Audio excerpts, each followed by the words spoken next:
ओम शांति। 25 जून 2026। बाबा के महावाक्य। मीठे बच्चे, पावन बनने का एकमात्र उपाय है बाप की याद। याद की मेहनत ही अंत में काम आएगी। प्रश्न: संगम पर कौन सा तिलक दो तो स्वर्ग की राजाई का तिलक मिल जाएगा? उत्तर: संगम पर यही तिलक दो कि हम आत्मा बिंदी हैं, हम शरीर नहीं। अंदर में यही घोटते रहो कि हम आत्मा हैं, हमें बाप से वर्षा लेना है। बाबा भी बिंदी है, हम भी बिंदी हैं। इस तिलक से स्वर्ग की राजाई का तिलक प्राप्त होगा। बाबा कहते हैं, मैं गारंटी करता हूं, तुम याद करो तो आधा कल्प के लिए रोने से छूट जाएंगे। ओम शांति। यह फूरना चाहिए कि मुझ आत्मा को बाप को जरूर याद करना है, तब पावन बन सकते हैं। मेहनत जो कुछ है वह यही है। जो मेहनत बच्चों से पहुंचती नहीं है, माया बहुत हैरान करती है। एक बाप की याद भुला देती है, दूसरे की याद आ जाती है। बाप अथवा साजन को याद नहीं करते हैं। ऐसे साजन को तो कम से कम 8 घंटा याद करने की सर्विस देनी है, अर्थात साजन को मदद देनी है याद करने की। अथवा बच्चों को बाप को याद करना चाहिए। यह है बहुत बड़ी मेहनत। गीता में भी है, मन मना भव। बाप को याद करते रहो, उठते बैठते चलते फिरते एक बाप को ही याद करते रहो और कुछ नहीं। पिछाड़ी को यह याद ही काम आएगी। अपने को आत्मा अशरीरी समझो। अब हमको वापस जाना है, यह मेहनत बहुत करनी है। सवेरे स्नान आदि करके फिर एकांत में ऊपर छत पर व हॉल में आकर बैठ जाओ। जितना एकांत हो उतना अच्छा है। हमेशा यही ख्याल करो कि हमको बाप को याद करना है, बाप से पूरा वर्षा लेना है। यह मेहनत हर 5000 वर्ष बाद तुमको करनी पड़ती है। सतयुग, त्रेता, द्वापर, कलयुग कहां भी तुमको यह मेहनत नहीं करनी पड़ेगी। इस संगम पर ही तुमको बाप कहते हैं कि मुझे याद करो बस। यही वेला है जब बाप कहते हैं मुझे याद करो। बाप आते भी संगम पर हैं और कभी बाप आते ही नहीं। तुम भी नंबरवार पुरुषार्थ अनुसार जानते हो। बहुत बच्चे बाप को भूल जाते हैं, इसीलिए बहुत धोखा खाते हैं। रावण बहुत धोखेबाज है। आधा कल्प का यही दुश्मन है। इसीलिए बाप कहते हैं, रोज सवेरे उठकर यह विचार सागर मंथन करो और यही चार्ट रखो। कितना समय हमने बाप को याद किया। कितनी जंक उतरी होगी। सारा मदार याद के ऊपर है। बच्चों को पूरी कोशिश करनी है, अपना पूरा वर्षा पाने लिए नर से नारायण बनना है। यह है सच्ची सत्य नारायण की कथा। भक्त लोग पूर्णमासी के दिन सत्य नारायण की कथा करते हैं। अभी तुम जानते हो 16 कला संपूर्ण बनना है। वह बनेंगे सत्य बाप को याद करने से। बाप है श्रीमत देने वाला। बाप कहते हैं गृहस्थ में रहो, धंधा धूरी आदि कुछ भी करो, बाप को याद जरूर करना है और पावन बनना है। बस याद नहीं करेंगे तो रावण से कहां न कहां धोखा खाते रहेंगे। इसीलिए मूल बात समझाते हैं याद की। शिव बाबा को याद करना है। देह सहित देह के जो भी संबंधी हैं उनको भूल अपने को आत्मा निश्चय करो। बाप बार बार समझाते हैं, अपने को आत्मा समझ बाप को याद करना है, नहीं तो फिर अंत में बहुत बहुत पछताएंगे, बहुत धोखा खाएंगे। कोई ऐसा जोर से थप्पड़ लगेगा जो माया एकदम काला मुंह करा देगी। बाप आए हैं गोरा मुंह बनाने। इस समय सब एक दो का काला मुंह करते रहते हैं। गोरा बनाने वाला एक ही बाप है, जिसकी याद से तुम गोरे स्वर्ग के मालिक बनेंगे। यह है ही पतित दुनिया। बाप आते ही हैं पतितों को पावन बनाने। बाकी तुम्हारे धंधे धोरी आदि से बाबा का कोई संबंध नहीं है। शरीर निर्वाह अर्थ तुमको जो करना है सो करो। बाप तो सिर्फ कहते हैं मन मना भव। तुम कहते भी हो हम कैसे पावन दुनिया का मालिक बने। बाप कहते हैं सिर्फ मुझे याद करो बस, और कोई उपाय पावन बनने का है नहीं। कितना भी दान पुण्य आदि करें, कितनी भी मेहनत करें, चाहे आग से आते जाते रहे, कुछ भी काम नहीं आ सकता सिवाय एक बाप की याद के। बहुत सिंपल बात है। इसको कहा जाता है सहज योग।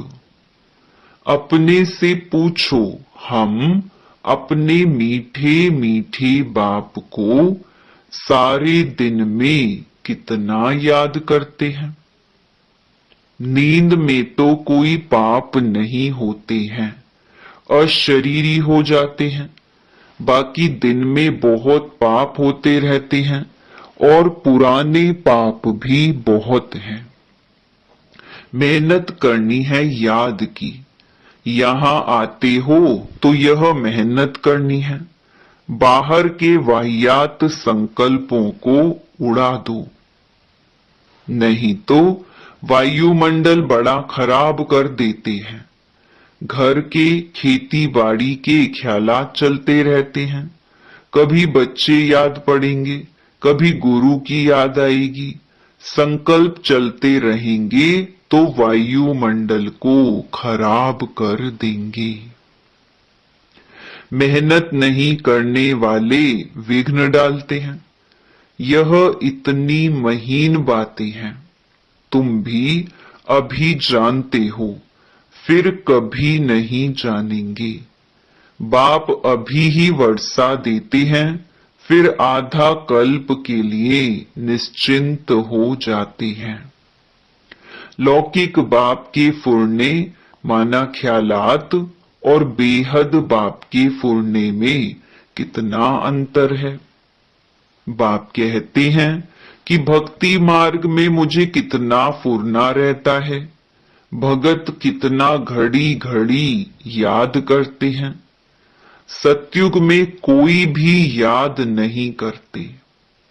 बाप कहते हैं कि तुमको इतना सुख देता हूं जो तुमको मुझे वहां याद करने की दरकार ही नहीं रहेगी। हम जानते हैं हमारे बच्चे सुख धाम शांति धाम में बैठे हैं, दूसरा कोई मनुष्य समझ ना सके। ऐसे बाप में निश्चय बुद्धि होने में माया विघ्न डालती है। बाप कहते हैं कि सिर्फ मुझे याद करो तो तुम्हारे में जो अलॉय पड़ गई है, चांदी तांबा लोहा, वह निकल जाएगी। गोल्डन एज से सिल्वर में आने से भी 2 कला कम होती है। यह बातें तुम सुनते और समझते हो। जो सच्चा ब्राह्मण होगा उनको अच्छी रीति बुद्धि में बैठेगा, नहीं तो बैठेगा नहीं, याद टिकेगी नहीं। सारा मदार बाप को याद करने पर है। बार बार कहते हैं बच्चे बाप को याद करो। यह बाबा भी कहेंगे शिव बाबा को याद करो। शिव बाबा खुद भी कहेंगे मुझ बाप को याद करो। आत्माओं को कहते हैं हे बच्चों। वह निराकार परमात्मा भी आत्माओं को कहेंगे। मूल बात ही यह है। कोई भी आए तो उनको पहले पहले बोलो कि अल्फ को याद करो और कोई तिक तिक नहीं करनी है। सिर्फ बोलो, अपने को आत्मा समझ बाप को याद करो। यही अंदर घुटना है, हम आत्मा हैं। गाते भी है ना, तुलसीदास चंदन घिसे तिलक देत रघुवीर। तिलक कोई स्थूल थोड़ी है। तुम समझते हो कि तिलक वास्तव में इस समय का यादगार है। तुम याद करते रहते हो, गोया राजाई का तिलक देते हो। तुमको राजाई का तिलक मिलेगा, डबल सिरताज बनेंगे। राजाई का तिलक मिलेगा अर्थात स्वर्ग के महाराजा महारानी बनेंगे। बाप कितना सहज बताते हैं। बस सिर्फ यह याद करो हम आत्मा हैं, शरीर नहीं। हमको बाप से वर्षा लेना है। तुम जानते हो हम आत्मा बिंदी मिसल हैं, बाबा भी बिंदी है। बाबा ज्ञान का सागर सुख का सागर है। वह हमको वरदान देते हैं, इनके बाजू में आकर बैठते हैं। गुरु अपने शिष्य को बाजू में बिठाए सिखाते हैं। यह भी बाजू में बैठे हैं, बच्चों को सिर्फ कहते हैं अपने को आत्मा समझो। मां में कम याद करो। सतयुग में भी तुम अपने को आत्मा समझते हो, परंतु बाप को नहीं जानते हो। हम आत्मा शरीर छोड़ते हैं, फिर दूसरा लेना है। ड्रामा अनुसार तुम्हारा पार्ट ही ऐसा है, इसीलिए तुम्हारी आयु वहां बड़ी रहती है, पवित्र रहते हो। सतयुग में आयु बड़ी रहती है, कलयुग में छोटी हो जाती है। वहां है योगी, यहां है भोगी। पवित्र होते हैं योगी, वहां रावण राज्य ही नहीं है। आयु बड़ी रहती है, यहां आयु कितनी छोटी होती है, इसको कर्म भोग कहा जाता है। वहां अकाले मृत्यु कभी होती नहीं, तो बाप कहते हैं कि बाप को पहचाना है तो श्रीमत पर चलो। एक बाप को याद करो, अपने को आत्मा समझो।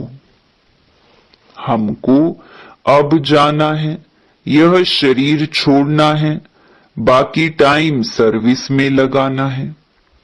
तुम बच्चे बहुत गरीब हो, इसीलिए बाप को तरस पड़ता है। तुम बूढ़ियों कुब्जाओं आदि को कोई तकलीफ नहीं देते हैं। बूढ़ी को कुब्जा कहा जाता है, बूढ़ियों को समझाया जाता है बाप को याद करो। तुमसे कोई पूछे कहाँ जाती हो, बोलो गीता पाठशाला में जाती हैं। बच्चे प्रदर्शनी आदि पर कितना खर्चा करते हैं, लिखते भी हैं फलाना अच्छा प्रभावित हुआ, परंतु बाबा कहते हैं एक भी ऐसे नहीं लिखता कि बरोबर इस समय बेहद का बाप इस ब्रह्मा तन में आया हुआ है, उससे ही स्वर्ग का वर्षा मिल सकता है। बाबा समझ जाते हैं कि एक को भी निश्चय नहीं हुआ है, सिर्फ प्रभावित होते हैं। यह ज्ञान बहुत अच्छा है, सीढ़ी ठीक रीति से दिखाई है, परंतु खुद योग में रहे तमो प्रधान से सतो प्रधान बने वह नहीं करते। सिर्फ कहते हैं समझानी बहुत अच्छी है परमात्मा से वर्षा पाने की, परंतु खुद पाए वह नहीं, कुछ भी पुरुषार्थ नहीं करते हैं, प्रजा ढेर बनेगी। बाकी राजा बने वह मेहनत है। हर एक अपनी दिल से पूछे कि हम कहां तक बाप की याद में हर्षित रहते हैं। हम फिर से सो देवता बनते हैं। ऐसे ऐसे अपने साथ एकांत में बैठ बातें करो, ट्राई करके देखो। बाप को याद करते रहो तो बाप गारंटी देते हैं तुम आधा कल्प कभी रोएंगे नहीं। अभी तुम कहते हो बाबा आकर हमको रावण माया पर जीत पहनाते हैं। जो जितनी मेहनत करते हैं अपने लिए ही करते हैं। फिर तुम आएंगे नई दुनिया में, पुरानी दुनिया का हिसाब किताब भी चुकतू करना है, जबकि तुमको तमो प्रधान से सतो प्रधान बनना है। पावन बनने की युक्ति भी बताते हैं। यह है कयामत का समय, सबका विनाश होना है, नई दुनिया की स्थापना होनी है। तुम जानते हो हम इस मृत्यु लोक में यह शरीर छोड़ फिर नई दुनिया अमर लोक में आएंगे। हम पढ़ते ही हैं नई दुनिया के लिए और कोई ऐसी पाठशाला नहीं जहां भविष्य के लिए पढ़ाते हो। हाँ, जो बहुत दान पुण्य करते हैं तो राजा के पास जन्म लेते हैं। गोल्डन स्पून इन माउथ कहा जाता है। सतयुग में तुमको मिलता है, कलयुग में भी जो राजाओं के पास जन्म लेते हैं उनको भी मिलता है। फिर भी यहाँ तो अनेक प्रकार के दुख रहते हैं। तुमको तो भविष्य 21 जन्म के लिए कोई दुख नहीं होगा, कभी बीमार नहीं पड़ेंगे। गोल्डन स्पून इन स्वर्ग। यहाँ है अल्पकाल के लिए राजाई, तुम्हारी है 21 जन्म के लिए। बुद्धि से अच्छी रीति काम लेना है, फिर समझाना है। ऐसे नहीं कि भक्ति मार्ग में राजा नहीं बन सकते हैं। कोई कॉलेज अथवा हॉस्पिटल बनाते हैं तो उनको भी एवजा मिलता है। हॉस्पिटल बनाते हैं तो दूसरे जन्म में अच्छी तंदुरुस्ती रहेगी। कहते हैं ना, इनको सारी आयु में बुखार भी नहीं हुआ। बड़ी आयु होती है, बहुत दान आदि किया है, हॉस्पिटल आदि बनाते हैं, तब आयु बढ़ती है। यहाँ तो योग से तुम एवर हेल्दी वेल्दी बनते हो। योग से तुम 21 जन्म के लिए शफा पाते हो। यह तो बहुत बड़ी हॉस्पिटल, बहुत बड़ी कॉलेज है। बाप हर बात अच्छी रीति समझाते हैं। बाप कहते हैं, जिसको जहां मजा आए, जहां दिल लगे, वहां जाकर पढ़ाई पढ़ सकते हैं। ऐसे नहीं कि हमारे सेंटर पर आए, इनके पास क्यों जाते हैं। नहीं, जिसको जहां चाहिए वहां जाए। बात तो एक ही है, मुरली तो पढ़कर सुनाते हैं। वह मुरली यहां से जाती है, फिर कोई विस्तार से अच्छा समझाते हैं, कोई सिर्फ पढ़कर सुनाते हैं। भाषण करने वाले अच्छी ललकार करते होंगे। कहां भी भाषण हो, पहले पहले बताओ। शिव बाबा कहते हैं, अपने को आत्मा समझ मुझ बाप को याद करो तो तुम्हारे विकर्म विनाश होंगे और पावन बन पावन दुनिया का मालिक बनेंगे। कितना सहज समझाते हैं। अच्छा, मीठे मीठे सिकी लधे बच्चों प्रति मात पिता बाप दादा का याद प्यार और गुड मॉर्निंग। रूहानी बाप की रूहानी बच्चों को नमस्ते। धारणा के लिए मुख्य सार। पहला, बाहर के वाहियात व्यर्थ ख्यालातों को छोड़ एकांत में बैठ याद की मेहनत करनी है। सवेरे सवेरे उठकर विचार सागर मंथन करना और अपना चार्ट देखना है। दूसरा, जैसे भक्ति में दान पुण्य का महत्व है, ऐसे ज्ञान मार्ग में याद का महत्व है। याद से आत्मा को एवर हेल्दी वेल्दी बनाना है। अशरीरी रहने का अभ्यास करना है। वरदान, कंबाइंड रूप की सेवा द्वारा आत्माओं को समीप संबंध में लाने वाले कंबाइंड रूपधारी भव। सिर्फ आवाज द्वारा सेवा करने से प्रजा बनती जा रही है, लेकिन आवाज से परे स्थिति में स्थित हो, फिर आवाज में आओ, अव्यक्त स्थिति और फिर आवाज। ऐसे कंबाइंड रूप की सेवा वारिस बनाएगी। आवाज द्वारा प्रभावित हुई आत्माएं अनेक आवाज सुनने से आवागमन में आ जाती हैं, लेकिन कंबाइंड रूपधारी बन कंबाइंड रूप की सेवा करो तो उन पर किसी भी रूप का प्रभाव पड़ नहीं सकता।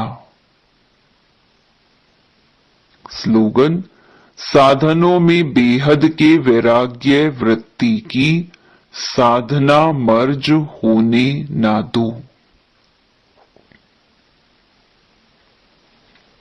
यह व्यक्त इशारे सदा हर्षित रहने के लिए अपनी नेचर को सरल बनाओ, सहनशील बनो।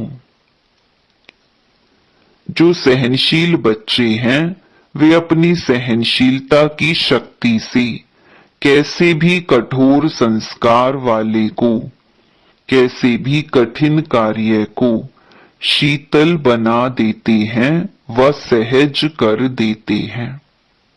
सहनशीलता के गुण वाला गंभीर होगा और गहराई में जाएगा, वह कभी घबराएगा नहीं, गहराई में जाकर सफलता प्राप्त करेगा। अच्छा, ओम शांति।